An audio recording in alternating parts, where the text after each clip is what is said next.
Tonight, how much does a smell weigh? They've succeeded in measuring the seemingly immeasurable. And you could never do this with a wooden violin. How can Amanda get away with this? And this lost subspecies, how can we bring it back? Can extinct animals be recreated? Questions and answers pertaining to life beyond 2000.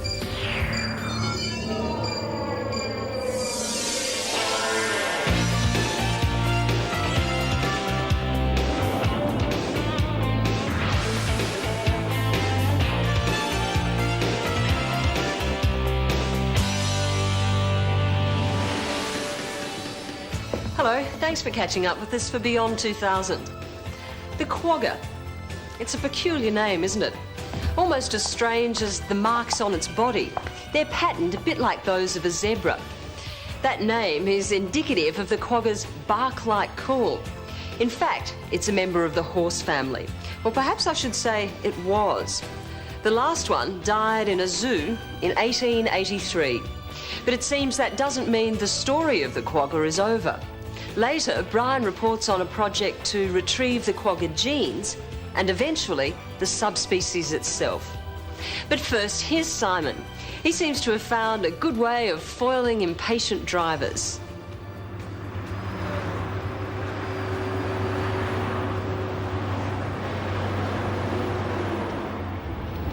Who knows what it is that transforms people's personalities when they get behind the wheel? But there's one thing above all else that I can't abide when I'm driving, and that's people who tailgate.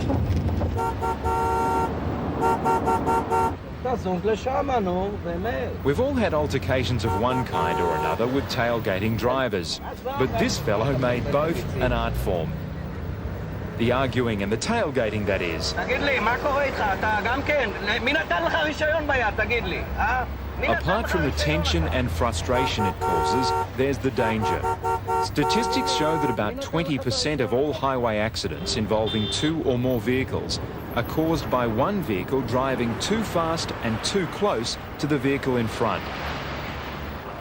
Death or serious injuries are the inevitable result. The majority of police forces lack the manpower and the budget to monitor and apprehend offending drivers. Blitzers work in the short term, but they don't provide a long-term deterrent. Radar traps and roadside cameras have gone part of the way to assisting police.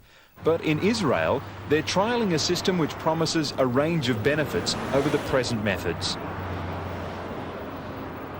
The motivation behind the Marom driver system was to cut the appalling death toll on Israel's roads. More than 400 fatalities each year from a total of 20,000 accidents. It's built around an electro-optical unit that bounces parallel infrared beams off two reflectors mounted on the road surface. If a vehicle breaks any set parameters, a video camera, aligned to look further down the road, records the license plate on videotape, while the speed and distance between cars is recorded on floppy disk. Inside the electro-optic head are two transceivers, one in here and one here. They're 50 centimetres apart, which is the same distance as the reflectors on the road. The sensors detect the entry of the vehicle through the first and second beams, and then the exit of the vehicle through those beams, and records the time lapse between those events. So if you're tailgating or speeding, you get your picture taken. Legislation in Israel states there must be at least a second between cars under good driving conditions, arrived at by dividing the distance by the speed. To avoid wasting hundreds of video cassettes, the data is recorded on disk and the image on video only when an offending vehicle cuts the beams. Each tape has a capacity for about 5,000 offences a day, and in the short time that we've been here, it's been turning over pretty regularly. We do have statistics. I mean, we do know by our experimentation with the police that the amount of violators over this part of the road, for example, can reach over one or even a couple of thousands per day. The monitor can also be set up on the roadside if there isn't a bridge or overpass. It can operate unmanned just as efficiently. Dummy systems are even being discussed. Drivers would be unaware of which units were operating for real. The Marom also avoids the problems of radar detectors, still legal in some countries. The designers claim it is more accurate and technically superior to radar. A radar system always has to differentiate or to make sure that there are no other cars involved in on the scene, whereas in our system there is no such difficulty at all by definition. The data processing unit is designed to save time, money and paperwork. The computer synchronizes the offender's image with the information relating to the offence. This computer then talks to the main police computer and the vehicle's owner and address is identified. A violation can be turned around within a day of detection. This document now becomes the concern of the Israeli police. It's their responsibility to take whatever action they deem necessary. Initially, they'll probably be issuing drivers with warning letters while people become accustomed to the idea, but repeat offenders will be the first to receive fines.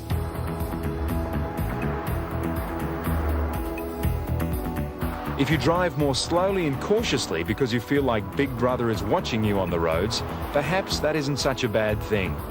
Indications are that this system will have an effect on the majority of drivers. Ultimately, this is what it's trying to avoid. Later from Greece, Taking a hint from the earth that it's about to rumble. and next, will we ever see the quagga alive again? Bringing back the dead. Is it possible?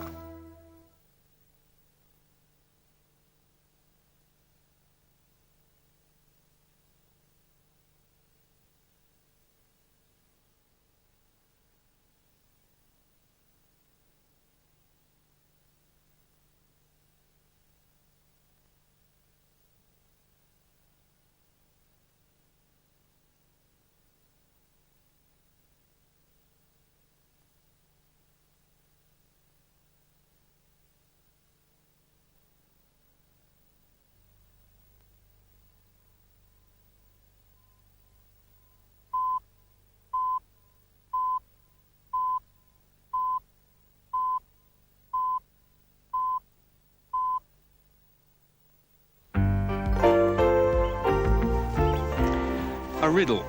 What's black and white but has got 4 legs and lives here in Africa? Well, sadly, a little over a century ago, zebra would not have been the only correct answer. Back then, some could have said the quokka, because the quokka is striped like this zebra, but only on the head and the forequarters. The body and the rump is more chestnut-coloured, like a horse. This is the copy of a death certificate of an old quokka mare. She died on Sunday the 12th of August 1883 in an Amsterdam zoo. Now that old mare was the last living quokka on Earth. So it was thought that yet another species had become extinct, gone forever. But perhaps not. After all, miracles might just be possible. This tale of resurrection begins in Cape Town, South Africa Museum. One of those grand old buildings housing a mixture of dusty relics of past centuries and the vibrant instructional displays of the modern museum curator's art. It becomes an ethical issue. Man, in his ignorance, has caused the extinction of this animal, and with today's possibilities, we may just be able to rectify this mistake and have a live quagga again. As head of the taxidermy department, Reinhold Rau works behind the scenes in the museum, but is a central player in this story. A man who can turn a lump of skin back into a cuddly animal, albeit stuffed. Now, stuffed is too crude a term for the modern taxidermist's art, but it is what happened to this quagga foal last century. Its skin had been stuffed with hemp fibres until, in 1969, Reinhold remounted it. For the 90 years it stood in its case, no one suspected that this museum specimen might solve a hotly debated aspect of the domestic horse's family tree. Some scientists placed the quokka on the same evolutionary branch as the domestic horse, while others insisted it's a close relative of the plain zebra. The proof we got through this foal. When I remounted this foal and retained whatever I removed from the skin, part of the skin, flesh, muscle, dry blood and so on, I was hoping that this, as useless as it appeared, might perhaps help one day to find the answer to this question, was the quokka a species or was it not a species? And indeed it did, eventually. There is now the technology that can give you answers from such old and dry tissue samples. Yeah.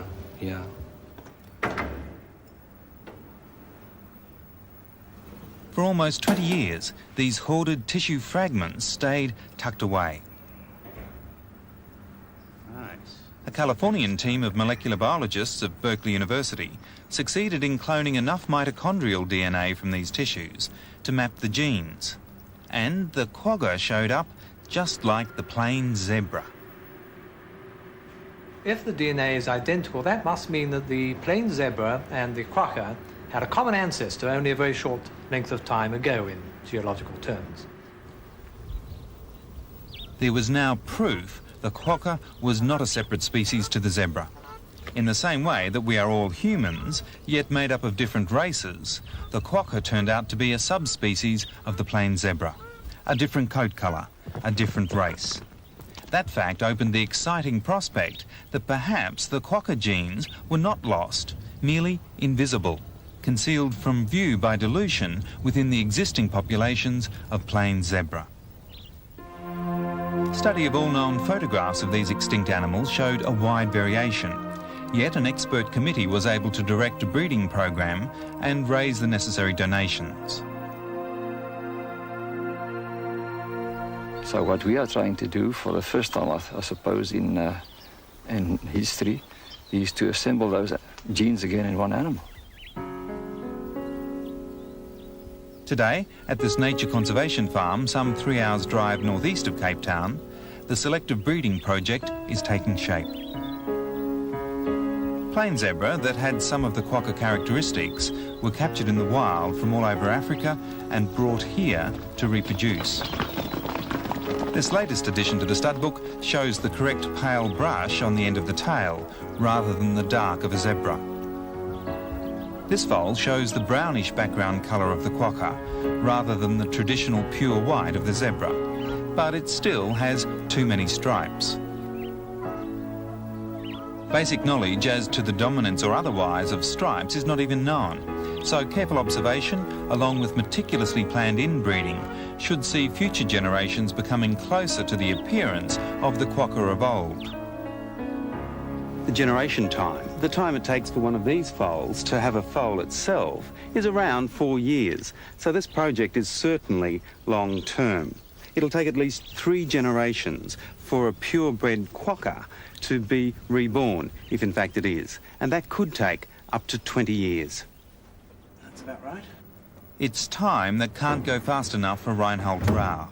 It would be a dream come true that once again this creature that was exterminated because it ate the grass of the settlers' sheep might live again on the plains of Africa. Later, a robotic security guard. And we'll return with one of those questions. So how much does a smell weigh?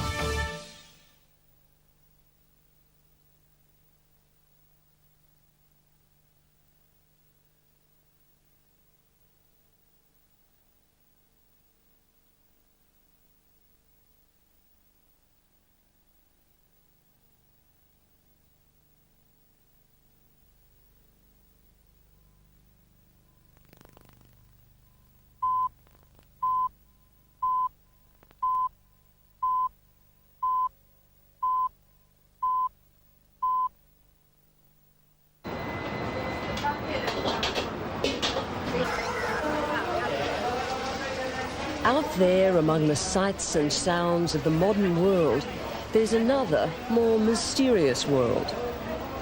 We can't see it, we can't touch it, and we can't hear it.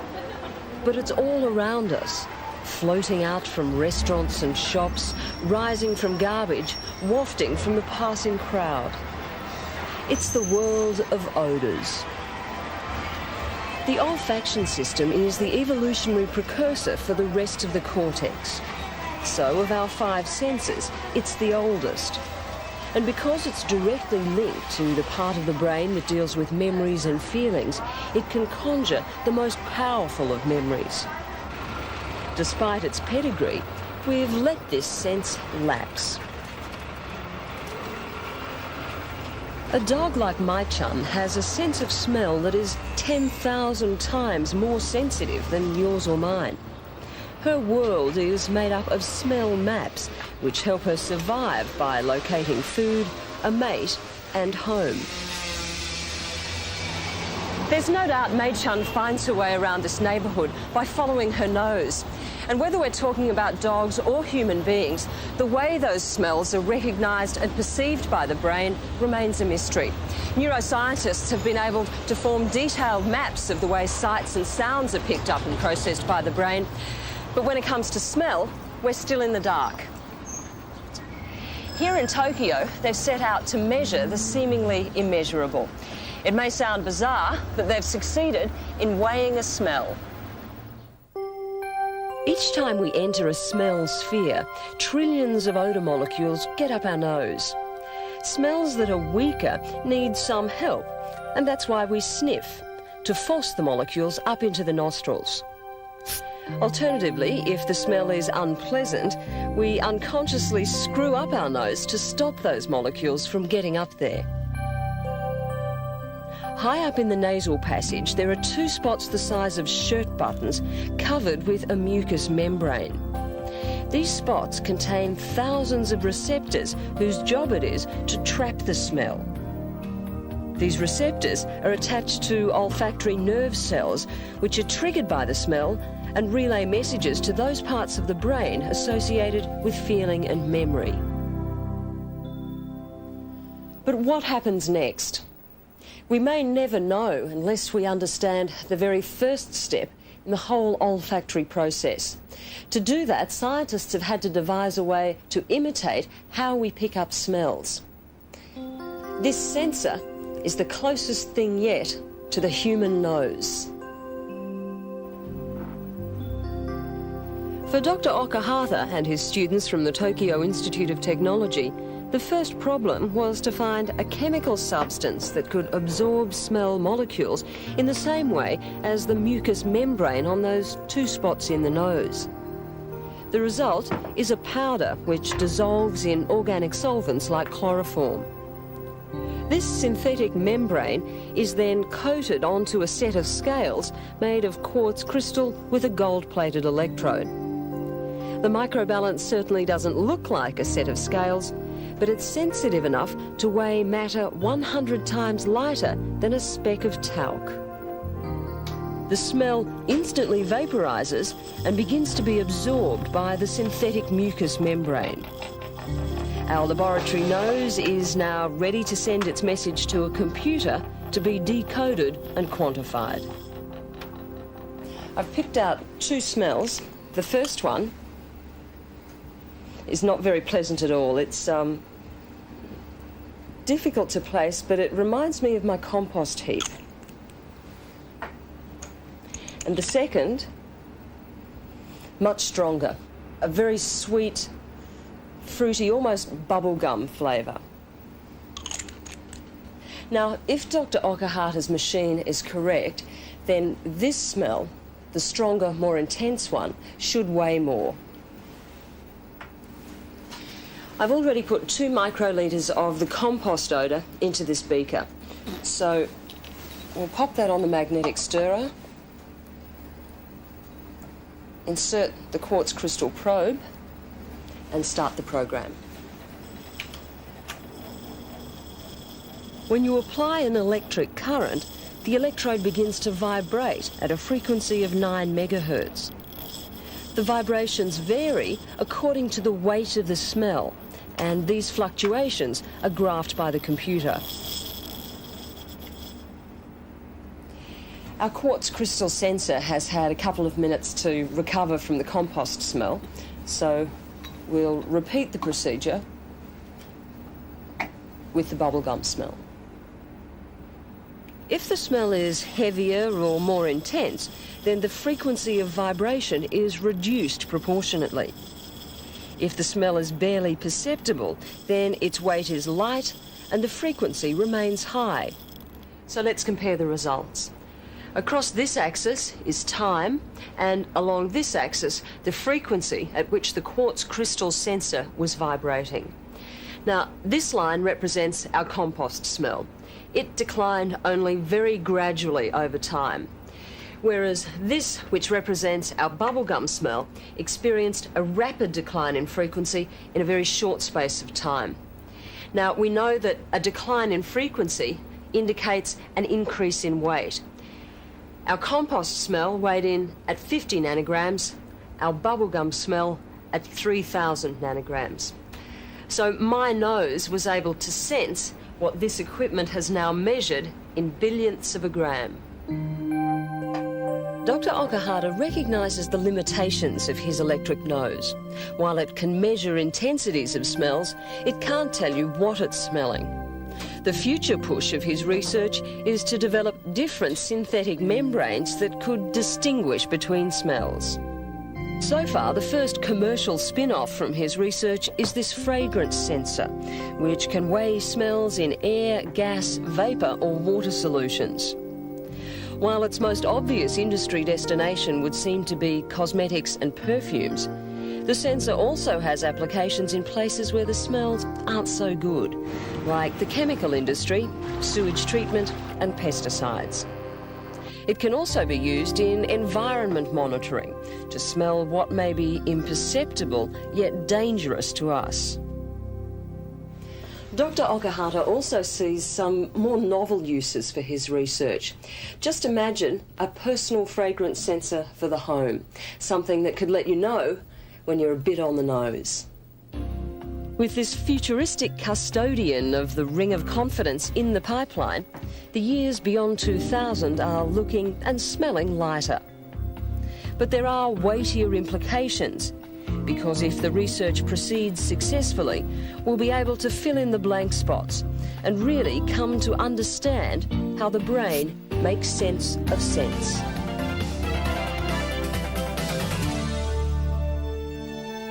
Later, an unusual union, carbon fibre and classical music.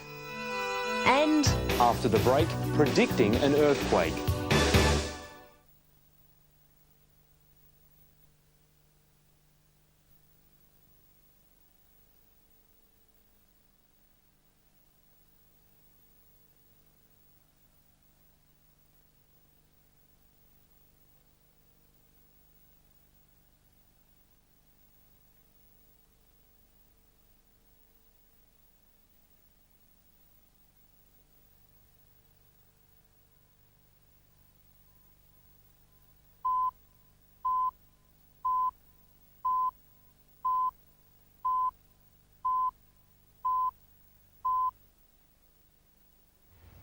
Urban myths are stories that have gained a general acceptance simply through repetition. There are also cultural beliefs which add local colour but have no bearing in reality. An old belief in Japan is that catfish can predict earthquakes. It really is part of the encyclopedia of local knowledge, and the belief is held so strongly that the Tokyo Metropolitan Government hope to confirm the catfish contribution through science. It's been a while coming, but after a 16-year-long experiment, an official statement has been made, saying that there's no conclusive evidence that the old belief is grounded in fact. If we look at the study, the catfish behaved strangely only before 27 out of 87 earthquakes. And we don't know how many other times they may have acted strangely for no earth-shattering reason at all. Even when major seismic activity occurred, the catfish appeared not to know before the rest of us. So it's back to wondering how the story started in the first place And on to less fishy, but more reliable earthquake predictors.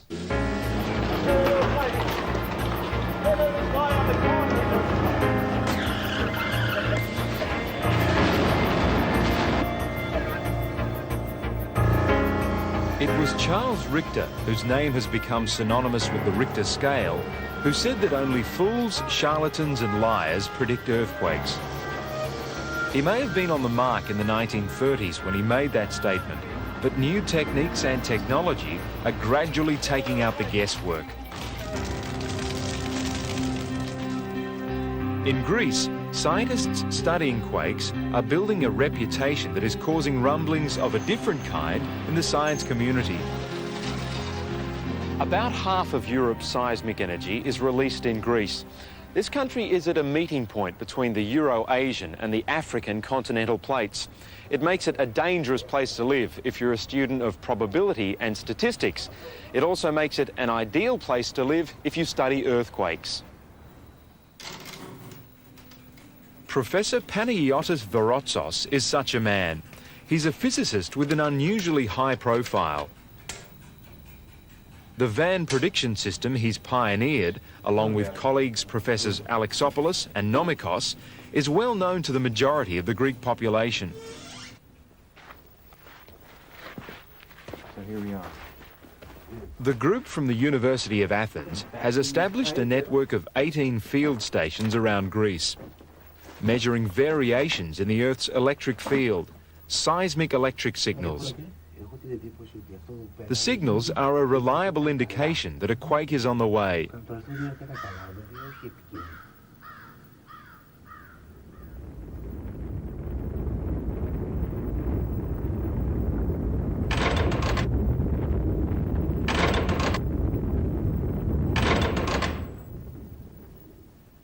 Pairs of electrodes called dipoles are placed into the rock near each station. They vary in length from 50 metres up to 10 kilometres, one pair running north-south and the other east-west. In a sense, they're detecting telltale irregularities in the Earth's heartbeat.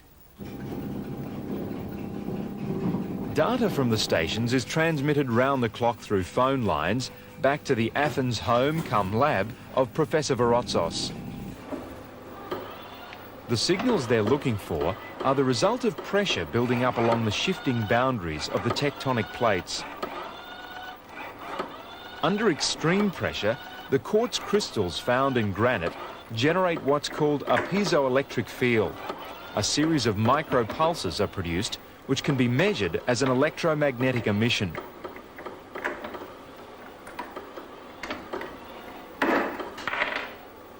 In this experiment, we can determine the exact pressure at which the current is emitted. As the forces on the rocks increase, we reach what's called the critical pressure point. And at that point, the dipoles that exist naturally in the crystal all suddenly change direction and give off the seismic electric signal that the Van stations are looking for. The emissions can last from a few minutes to an hour. The difficulty is how to predict the time lag between the signal and the quake. It might be a few hours or up to 10 days after the emission, depending on the type of rock.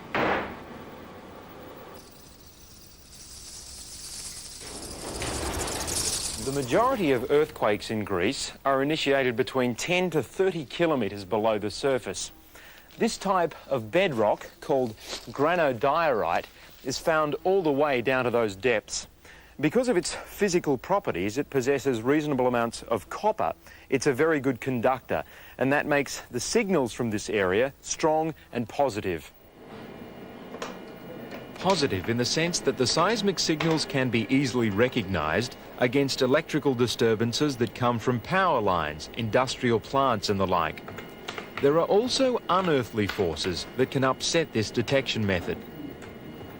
One of the major factors influencing these recordings is the variation in the Earth's electrical current brought about by magnetic storms. Now, while this data can't be misinterpreted because the signal is recorded simultaneously at each station, in the past it might have concealed a seismic electric signal, which would have made an earthquake prediction very difficult. The application of mathematical formulae now enables the researchers to read between the lines and eliminate not only the magnetic noise, but also ambient electrical interference. Experience has shown the amplitude of the signal is proportional to the magnitude of the quake. Sourcing the potential size and place is a huge task. A prediction is only made after painstaking analysis of the data. It's a process of elimination. By studying the signals, or lack of signals, from each station, they assemble an overall picture. When they're satisfied, they inform the government, but only for quakes they believe to be magnitude 5 or greater. They claim an 80% success rate for predicting these quakes to within a 100-kilometre radius of the epicentre. Was it a difficult time for you? I would say that it was the most difficult time in my life. In 1988, they had their biggest success. A large quake centred on a town called Killiney was predicted. An official government warning went out. Several days later, a quake struck of magnitude 6. There were no fatalities. Before 1988, the people of Greece were far from convinced about the merits of earthquake warnings, with the inevitable panic that such information can generate. However, since the Killiney quake, public opinion has changed dramatically, with one official survey showing that 80% of the population now believes that earthquake warnings should be issued if the government possesses the knowledge. With the successes have come failures, including another magnitude 6 quake at Kalimata in 1986. They say they've learnt much since then. The professor makes it clear what his job description is. We are doing earthquake prediction, and the warning of the people should be the responsibility of the political persons, because the warning is a very complicated problem. Not everyone embraces the Van method, least of all seismologists, who trade heavily on statistics and history in assessing potential quakes. There are many different indicators. Even Professor Vorotzos says studying physical forces is merely one slice of the prediction pie. But the French and the Japanese have adopted the Van system for use in their countries as part of a growing international acceptance. Predicting quakes has best been described as an inexact science. Those who make it their responsibility know very well that nature has a habit of bending the rules. But these days they would no doubt take issue with being called fools or charlatans.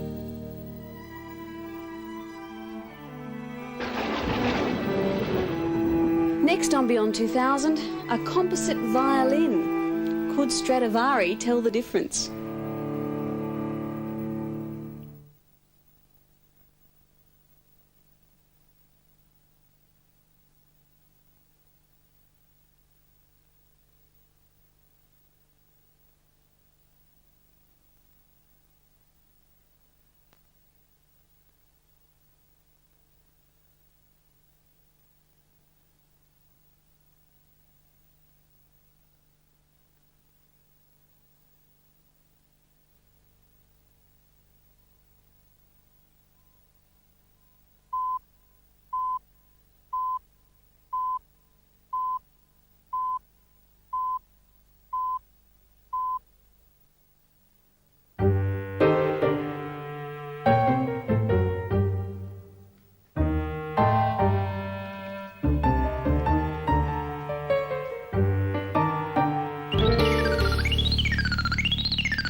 This is not R2-D2's baby brother. This is the Scout-About home security robot system. Powered by batteries, it can roam around your house or your office for up to 50 hours, sensing movement, body heat and air temperature within a 9-metre or a 30-foot radius. When it detects an intruder, the robot will sound an alarm, which can only be stopped by entering a security code into the keypad. The robot can also be programmed to send a signal to an automatic dialer, which in turn sends an alarm either to a security company or some other pre-programmed number. If the robot detects smoke, then it'll send a different signal to the dialer than, say, if it detects movement. And in this way, the automatic dialer can indicate whether the emergency requires the police, the fire brigade or the ambulance. Extra sensors can be positioned around the house to strengthen the system, and this device can be carried as a medical alarm. The WatchBot costs about $1,000, which is fairly competitive in the security market, but this one has a charm all of its own.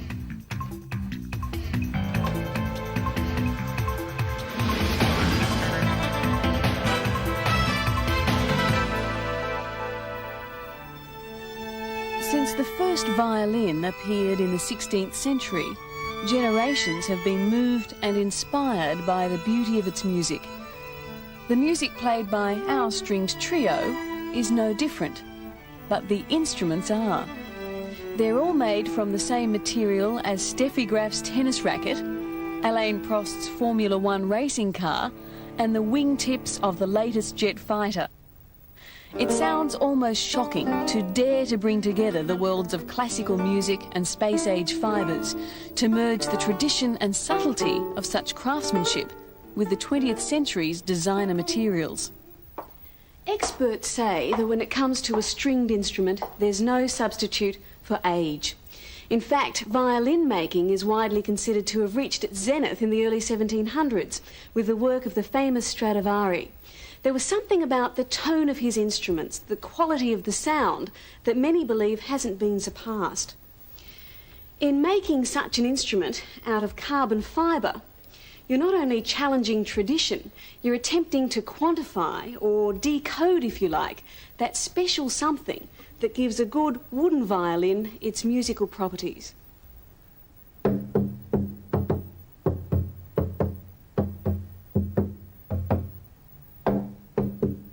Whether he's working with a harpsichord like this or a double bass, a good craftsman understands his wood. He's so attuned to its subtleties that he knows a certain type of wood, or even a certain characteristic within it, will give a particular quality or sound. To an experienced craftsman, wood rings as clearly as a bell. Even to the untrained ear, in this anechoic chamber, you can hear the difference. This wood is Western Red Cedar. Its sound is full and rich, and that would make it ideal for a guitar. This one is spruce.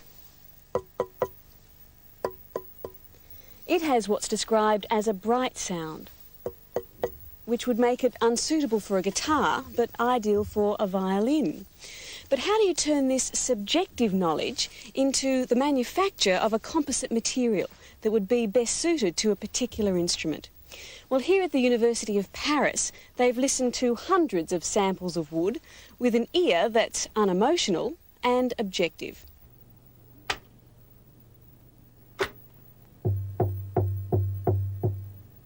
Actually, an ear and an eye, a sonograph, a machine often used in speech analysis that can visually describe sound. Resonating wood samples have been taped, and as they're played back, the image of the sound is captured on screen. They can compare one sample with another, and in this way can see the differences between different woods. It's allowed them to establish a list of parameters.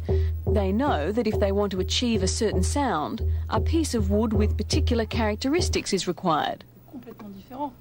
Once that's established, why not try to reproduce those characteristics artificially?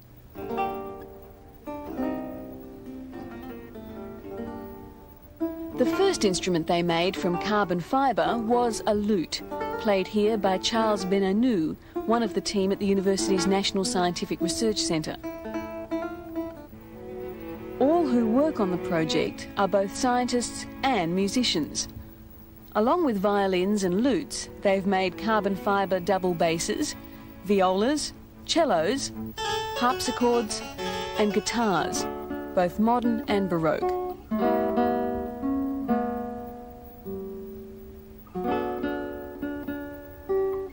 But what does it feel like to play? Jean-Christophe, our guitarist, feels the instrument is not necessarily better than other guitars, but different. It gives him greater range and doesn't limit his playing as some other guitars do. As for it being made of the stuff of tennis rackets... In fact, you really don't care of what is made your guitar, I would say. The guitar is only a mean to let you express your music. Then playing with a composite guitar or with a paper guitar is not a problem, okay? Make me a good guitar with kitchen utensils and I will be happy. According to the team, instruments made of composite materials are much more stable than those made of wood. Wood changes with the weather, so if the day is humid, the tone of the instrument will be quite different from a cold, dry day. And you could never do this with a wooden violin. There's no disputing composite instruments are tougher. Another advantage, this type of manufacture opens up the possibility of making musical instruments on a production line, which ultimately will make very high-quality instruments much cheaper.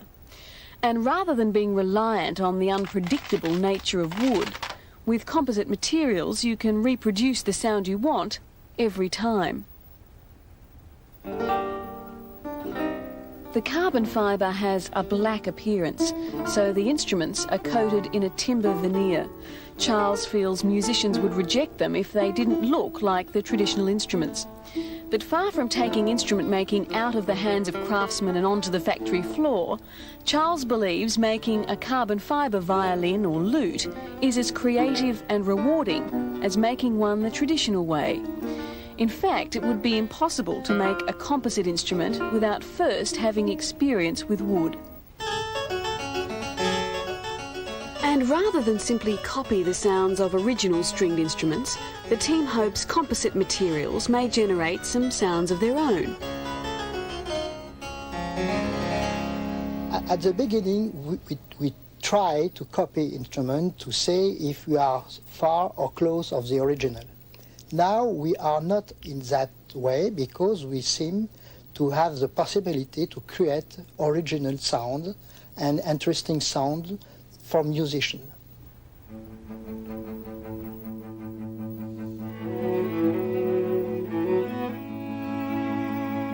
Cheap, tough, made-to-order musical instruments.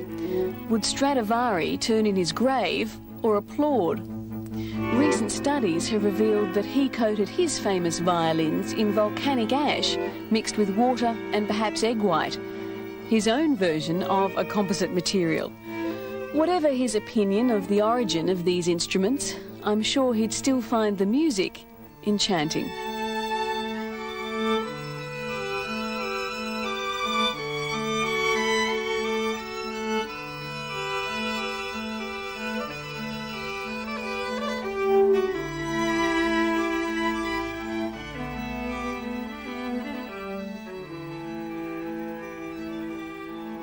If we can have carbon fibre violins, we can also have Kevlar nail polish. And we will, after the break.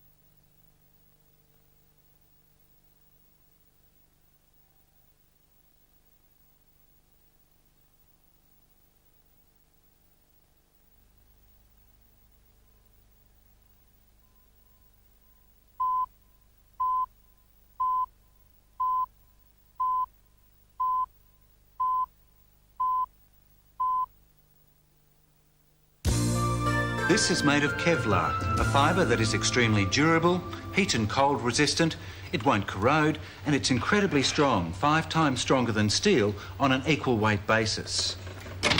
And there's more. It's also lightweight and flexible, plus it has the ability to take on many different forms. This fibre has been used in hundreds of different products. The best known is probably bullet-resistant vests. It's also replaced steel in helmets and fiberglass on spacecraft, airplanes and boats. It's been used to make heat-resistant clothing, non-corrosive ropes and brake pads. It seems this tough chameleon could show up virtually anywhere. Even here, for the first time, the fibre has been incorporated in this nail hardener to help toughen up fragile and brittle nails. And once painted on, it creates a remarkably hard armour, which it's claimed will prevent splitting and chipping of even the most thin and brittle nails. In the future, there's no telling what other cosmetic line Kevlar could pop up in. At least now, the technology is definitely at our fingertips.